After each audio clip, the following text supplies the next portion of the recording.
let's go for a ride.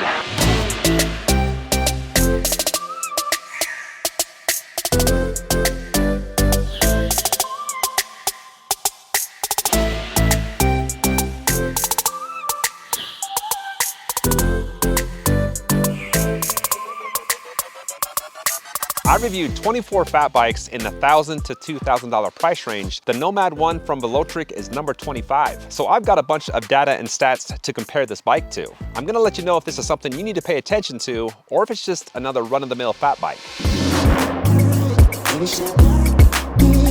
The top speed for a bike in this class is anywhere from 20 to 30 miles per hour. Speed mode 1 is 9, 2 is 11, 3 is 13, 4 is 15, and 5 is 20. And then if I really start to crank it, really can't get any faster. 20 miles per hour is it. Well, it's not the fastest bike in this class, but you do have a good range and speed from 9 miles per hour up to 20 miles per hour, which does match the speed rating. On the left side of the handlebars, you got a nice feeling and durable thumb throttle, which is my favorite type of throttle for these fat bikes. The throttle matches the pedal assist level. So on 1, that's 9, 2 is 11, 3 is 13, 4 is 15, and 5 is 19.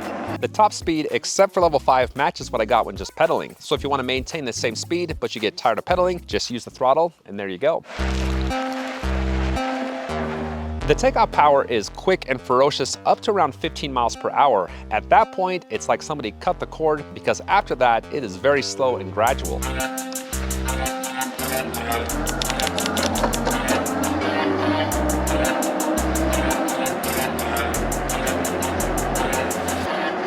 So from 0 to 15, it's like a third of a block, and then 15 to 20 takes another 2 to 3 blocks. So the power is quick off the line, but then slowly dies as you reach 20 miles per hour. Here's another look at which is faster, with straight throttle just barely beating pedal assist. Next, I want to talk about the reaction time of the motor. Most bikes in this class take about a half a revolution before the power comes on. Pedal assist first, gear 1, speed mode 5. Motor kicks in, oh man, within half a revolution, and it takes off. And then go to about 15 miles an hour. If I stop pedaling, power, it takes about a quarter of a second for it to shut off. If I re-engage, woo, it's like quarter of a revolution and it comes back on. So now the throttle, immediate engagements and very powerful. Cruise around 15, if I release it, power cuts off. If I re-engage, a little slight delay there before the power comes on. Well, that is a strong pass for reaction time with the Nomad 1, one of the most reactive bikes in this class.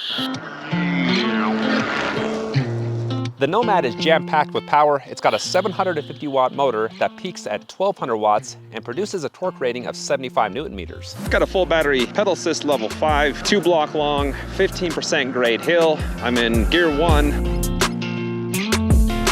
All I'm doing is keeping the pedals turning. Bike's doing 100% of the work. It's a very heavy bike, but it's got a lot of power, and that power is kicking butts. Oh, this is awesome. There's 9 coming up over the top, and there you go. If you guys hate to put any power, any effort when climbing hills, this is the bike for you. It made light work out of that hill and is one of the most powerful bikes for climbing in this price range.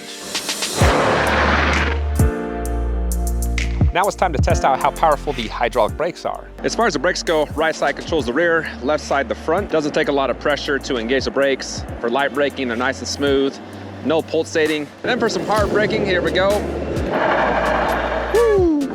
You'd stop very quick. It doesn't have a fast speed. It has fat tires, hydraulic brakes, everything you need to stop in 15 feet from going 20 miles per hour.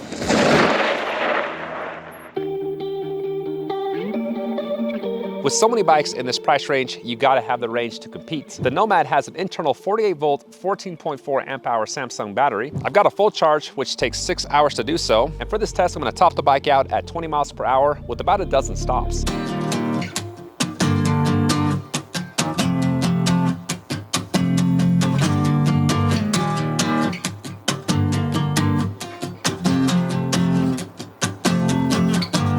Usually what I see for range with these types of bikes is around 25 miles with 1,000 feet elevation. So let me tell you how the Nomad did. My app recorded 26.19 miles with 1,368 feet of elevation gain. So it's right on par with the other bikes. And as far as power consistency, I was hitting 20 miles per hour, which is the same speed with a full battery as the battery indicator was blinking.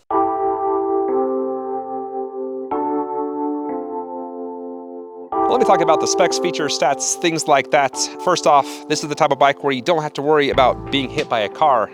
It is vibrant. Apparently I like yellow. I've got the bike and the coats, but the frame does come in either gray, white, and black. It does come in a step-through frame as well. It's UL certified. The battery's also UL certified. It weighs 73 pounds and can carry a rider up to 440 pounds. You got two full coverage fenders. They are plasticky, kind of cheaper fenders. You can't pick up two racks. The front rack can hold 33 pounds. The rear rack can hold 55. And as far as a clean and tidy look, the wiring up front is all wrapped, and then it goes internal at the head tube, so a pretty sleek and clean looking bike. As far as geometry, it's designed for a rider 5'6" up to 6'9". One thing about these guys is they have a very long seat tube. You just pull this way up. So for you 6'9" guys, you'll be able to fully extend your leg, lowering it all the way down. I mean, it just sinks right down to the frame. The posture this gives you is more of a mountain bike style. It just feels more aggressive. It's a long and kind of lower bike, so your center of gravity is a little bit lower. Typically, the longer and lower the bike is, the better stability and balance you have. So if you're a little bit nervous about your balance, this is something you're gonna want to check out. Handling and balance go hand in hand. Typically, bikes that have good balance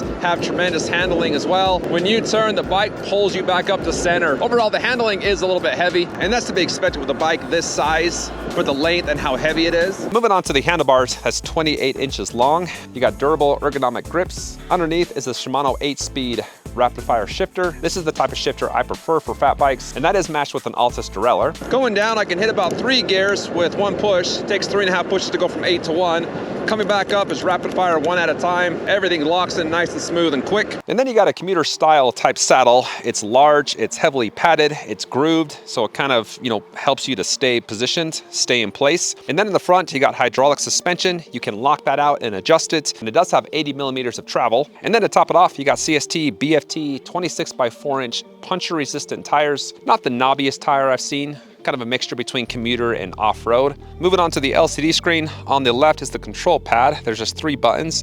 Top one is the power. Got a pretty decent sized LCD screen. There's a plus and minus to change the pedal assist levels. If you hold the plus button down, that does turn on the headlight. It's a small headlight, but it is very bright. Plenty enough light for some night riding. And then hold down the minus button for the walk assist mode. If you press the power button, that does scroll through different readouts. And then if you hold down the plus and minus, that enters the advanced settings. I'm not sure what this first one does. I thought it was a top speed because it goes 0 to 100, but I did change it to 100 and I still had the same speeds. Next one is the units, and then the timer off, so the bike will shut off automatically in 10 minutes. Reset the trip odometer, change the brightness of the screen. It is set to level 5, and that's it. The Nomad One has an IPX6 waterproof rating, a 1-year warranty, a 14-day free trial, and free shipping in the lower 48. Overall, guys, there wasn't one feature that completely sold me on the Nomad, except for maybe the heel test. But if you take that and combine it with a 26-mile range with 1,000 feet elevation gain, a higher end shifter, hydraulic brakes, nice grips, in fact, everything's nice in the cockpit area, then I'm sold. Let me know what you guys thought. Did you like it? Did you hate it? Did you hate like it? Let me know in the comments. And thanks for watching and have a good one.